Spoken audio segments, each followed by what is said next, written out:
time for Corner Table, our theater review segment. It features legendary critic John Simon and newcomer Justin Brown. Simon, he wrote for New York Magazine for more than 35 years. He's also been featured in the New York Times, Washington Post, among a score of others. Justin, he's an actor and director who's just getting started in the critic game. Well, tonight, they're looking at the Tony Award-nominated musical called Come From Away. It's the incredible true story about a Canadian town that welcomes thousands of stranded passengers who couldn't get home when they were going on 9/11. Hey, John. Hi. How you doing? Not too bad. I like that. Well, John and I are here at Joe Allen, and we're talking about Come From Away. I really wanted to like Come From Away. Directed by Christopher Ashley. This is Irene Sankoff and David Hine. Where does one begin? Go ahead, Well, John. I'll begin with the fact that much as I like Canada, the plays that they've been exporting to the United States over the years have all of them been failures. The nearest to success was something called The Drowsy Chaperone, which in my opinion was perfect junk. And this is even more perfect junk. It's a very good intention. I mean, it just reeks of good intention. These two people, this married couple who have never done anything of consequence except one funny thing about the man's mothers being a lesbian, Jewish, whatnot. That was their one credit before this.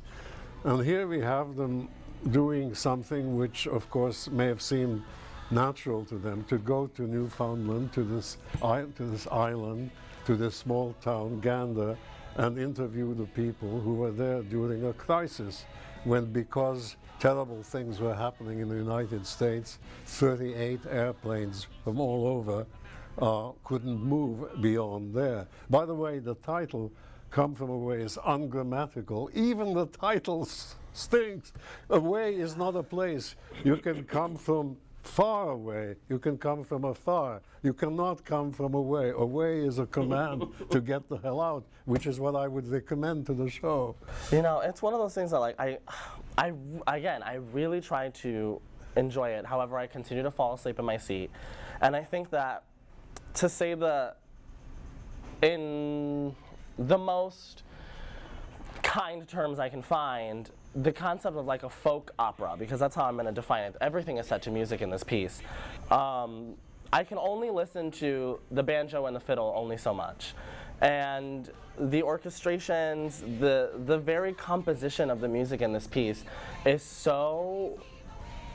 It's just the same thing over and over and over again. Yes, and the music is no good. These two people, not only can they not write plays, all they do is they go to this town and they have people talk about what happened. It is really docudrama of sorts. It is, and it's one of those, what really bothers me about the piece is everyone leaves the theater and is hyping the show up far beyond belief, saying that it's this emotional journey and it's this show that just moves you. And the reality of it is, I think that people should just do good things. Well, it's why are we rewarding people for doing good things? Well, the road to hell is paved with good intentions, and that's what we get, and that's where we arrive at pretty soon. It's actually hellish to sit through. The one thing that saves us in Come From Away is the fabulous Jen Colella. She's good. I mean, she stands out. I think that her work in this show is really, really wonderful, very profound and important. But everything else should just be moved away. I think that if they had made the show about her and threw her in the middle and made the show about the first female pilot that was doing all these things, it would have been a far superior show. Yeah. So, in terms of... So with the telephone book.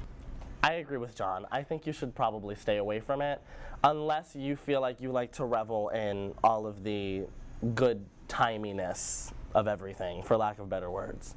Well, but you know, you can't have authors who are not real writers and characters who are not real stage characters, but people sort of recruited off an island. There's no professionalism in that show. Nobody is a real, except for, Jen Colella. Yeah, she's fine, but nobody else is. Even the people who have fairly good parts, which a lot of them don't, even they are not very interesting. I agree, they're barely fleshed out. And I think that for me, the light design was tiring, and the stage design by Beowulf Boritt was disappointing, and I love him. So thanks for talking to me, John, about these. Well, we enjoyed our talk. I hope people will enjoy listening to us. Thank you. Coming up next, we'll take a look at some local headlines. Please stay with us.